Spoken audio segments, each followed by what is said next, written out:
ರೀಸೆಂಟ್ಗೆ ನನಗೆ ಈ ಒಂದು ಚಿಕನ್ ರೆಸಿಪಿ ಸಖತ್ ಇಷ್ಟ ಆಗ್ತಾ ಇದೆ ರೀ. ತುಂಬಾ ಕಡಿಮೆ ಸಮಯದಲ್ಲಿ ಈ ಒಂದು ರೆಸಿಪಿನ ಪ್ರಿಪೇರ್ ಮಾಡ್ಬೋದು. ಹೇಗೆ ಮಾಡೋದು ಅಂತ ನೋಡೋಣ ಬನ್ನಿ. ಮೊದಲಿಗೆ ಚಿಕನ್ ಸಣ್ಣ ಸಣ್ಣದಾಗಿ ಕಟ್ ಮಾಡ್ಕೊಂಡು ಚೆನ್ನಾಗಿ ತೊಳೆದಿಟ್ಕೊಳ್ಳಿ. ನೆಕ್ಸ್ಟ್ ಒಂದು ಮೀಡಿಯಂ ಸೈಜ್ ಈರುಳ್ಳಿ ಮತ್ತೆ ಸ್ವಲ್ಪ ಕೊತ್ತಂಬರಿ ಸೊಪ್ಪನ್ನ ಸಣ್ಣ ಸಣ್ಣದಾಗಿ ಕಟ್ ಮಾಡ್ಕೊಂಡು ಒಂದ್ ಸ್ವಲ್ಪ ಕರ್ಬೇ ಸೊಪ್ಪನ್ನು ರೆಡಿ ಮಾಡಿ ಇಟ್ಕೊಳ್ಳಿ. ಈ ಚಿಕನ್ ರೆಸಿಪಿ ಮಾಡೋದಕ್ಕೆ ಒಂದು ಮೇನ್ ಇಂಗ್ರೀಡಿಯೆಂಟ್ಸ್ ಈ ಒಂದು ಚಿಕನ್ ಮಸಾಲ ಅಲ್ಲ ರೀ, ಮಟನ್ ಮಸಾಲ. ರೀಸೆಂಟ್ ನಾನು ಮಟನ್ ಮಸಾಲ ಯೂಸ್ ಮಾಡ್ತಾ ಇದ್ದೀನಿ. ಟೇಸ್ಟ್ ಅಂತೂ ಸೂಪರ್ ಆಗಿದೆ. ಒಂದು ಅರ್ಧ ಕೆಜಿ ಚಿಕನ್ಗೆ ಇಲ್ಲ ಮುಕ್ಕಾಲ್ ಕೆಜಿ ಚಿಕನ್ಗೆ ನೀವು ಒಂದು ಪ್ಯಾಕೆಟ್ ಮಟನ್ ಮಸಾಲಾನ ಯೂಸ್ ಮಾಡಬಹುದು. ಮಟನ್ ಮಸಾಲ ಮತ್ತೆ ರುಚಿಗೆ ತಕ್ಕಷ್ಟು ಉಪ್ಪು ಸೇರಿಸಿ ಚೆನ್ನಾಗಿ ಮಿಕ್ಸ್ ಮಾಡಿ ಒಂದ್ 10 ನಿಮಿಷ ಹಾಗೆ ಬಿಡಿ. ನೆಕ್ಸ್ಟ್ ಒಂದು ಬಾಣಲಿಗೆ ಸ್ವಲ್ಪ ಎಣ್ಣೆ ಸೇರಿಸಿ ಈರುಳ್ಳಿ ಕರ್ಬೇ ಸೊಪ್ಪನ್ನ ಚೆನ್ನಾಗಿ ಫ್ರೈ ಮಾಡ್ಕೊಳ್ಳಿ. ಈರುಳ್ಳಿ ಫ್ರೈ ಆದ್ಮೇಲೆ ಚಿಕನ್ ಸೇರಿಸಿ ಚೆನ್ನಾಗಿ ಫ್ರೈ ಮಾಡ್ಕೊಳ್ಳಿ. ಬಾಣಲಿ ಮೇಲೆ ಒಂದು ಪ್ಲೇಟ್ ಮುಚ್ಚಿ 5 ನಿಮಿಷಕ್ಕೆ ಒಂದ್ಸಲ ಪ್ಲೇಟ್ ತೆಗೆದು ಚಿಕನ್ ಚೆನ್ನಾಗಿ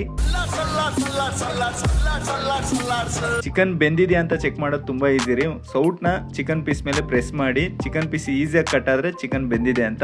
ಲಾಸ್ಟ್ ಅಲ್ಲಿ ಸ್ವಲ್ಪ ಕೊತ್ತಂಬರಿ ಸೊಪ್ಪು ಸೇರಿಸಿ ಸ್ವಲ್ಪ ಫ್ರೈ ಮಾಡ್ಕೊಳ್ಳಿ. ಅಷ್ಟೇ ರೀ, ತುಂಬಾ ಸಿಂಪಲ್ ಚಿಕನ್ ರೆಸಿಪಿ ರೆಡಿ.